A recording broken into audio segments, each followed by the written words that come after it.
Imagine walking into a city where the ground beneath your feet is black, not painted black, not covered in ash, black, because the mountain itself became the foundation of everything around you. The walls, the roofs, the doorways, even the doors that protected families from the outside world. You place your hand against a doorway carved from the volcanic stone, and for a moment you stop and think, how did someone thousands of years ago look at this unforgiving landscape and say, we're going to build here? Because before this was a mystery, before it was connected to kings, legends, and ancient writings, it was a home. Someone woke up here. Someone cooked here. Someone raised children here. Someone closed that heavy stone door at night and hoped tomorrow would be peaceful. What kind of people would build a world out of stone? Welcome to Bashan. To understand these cities, we have to start with the land itself. Bashan sat at a region shaped by ancient volcanic activity. The landscape was filled with dark basalt rock, beautiful in its own way, but difficult. Basalt is not soft stone. It doesn't surrender easily. It is heavy, dense, and stubborn. And when you look at these ancient buildings, one question keeps coming back. Why? Why choose one of the hardest materials available? The answer may have been simple. The people of Bashan lived with what the earth gave them. There were places where forests provided wood, places where clay could be shaped into bricks. But here, the mountain was everywhere. So instead of fighting the landscape, they learned how to live with it. They turned the very stone beneath their feet into homes, villages, and cities. Now, imagine the work. Not with modern machines, not with power tools, just human hands. A worker standing at the edge of a volcanic rock face with a hammer, a chisel, a line marked across the stone. And then one strike, then another, and another. Thousands of small decisions made over countless hours. We often look at ancient ruins and see the finished product, but we rarely stop and think about the person who was there when it was only a piece of mountain. The person whose hands were tired.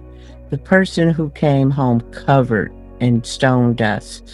The person who looked at a wall that took months to create and felt proud because their family was safer because of it. That is the part of history I find fascinating.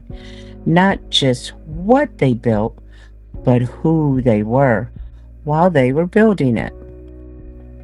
But shaping the stone was only the beginning. Once those massive blocks were separated from the mountain, they had to be moved. Slowly, carefully, probably with methods that depended on strength, patience, and generations of knowledge passed down from one builder to another. Levers, wooden sledges, teams of workers. Simple tools combined with extraordinary planning. A city like that wasn't created by one person. It was created by a community. farmers, builders, craftsmen, families, people who spent years creating something that might never see completed. One of the most remarkable features of these cities is the stone doors. Imagine coming home at the end of the day and closing a door made from solid basalt. Not a wooden door, not something lightweight, a door carved from the same dark stone that formed the mountains around you. And somehow they were designed to move. Stone turning on stone. A reminder that these weren't people simply stacking rocks. They were engineers. They understood weight, balance, precision. They knew their homes had to last. And somehow, centuries later, those doors still tell their story. This is where I think we sometimes miss the most important part. Ancient cities can feel empty. We see ruins, we see broken walls, but they weren't empty when people lived there. There were voices, there was laughter, there were arguments, there were celebrations, there were ordinary days. A mother preparing a meal, a craftsman repairing a tool, a child learning the streets of their city. People who probably never imagined that thousands of years later, strangers would stand where they once stood and wonder about them. And then we reach the part that has fascinated people for generations. Bashan appears in ancient writings. It is connected with King Og of Bashan and the Rephaim, a name often associated with giants in biblical tradition. The book of Deuteronomy describes Og as a powerful ruler from this region, and other ancient writings, including the book of Enoch, tell stories about mysterious beings connected with the ancient world. For some people, the massive stone structures of Bashan raise questions.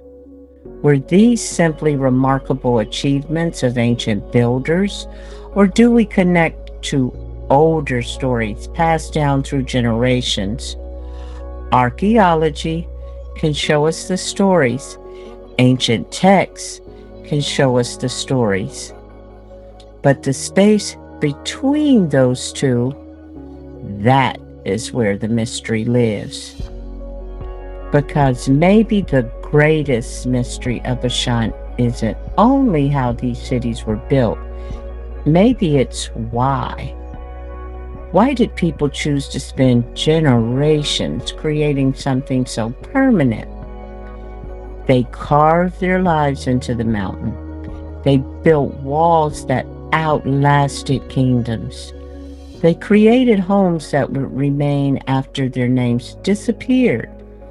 And now, thousands of years later, we walk through their empty streets. We touch their stories. We open their doors. And for a brief moment, the distance between us and them feels smaller. Because they weren't just people from the ancient world.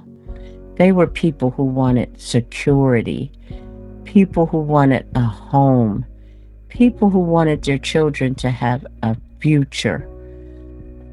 And maybe that's why Bashan still captures our imagination. Because even after all this time, the stones are still speaking. The question is, when future generations look at the things we leave behind, what will they wonder about us? What stories will our own ruins tell? I'll leave that question with you. History happens to people before it happens to history. And until next time, keep tracing the shadows.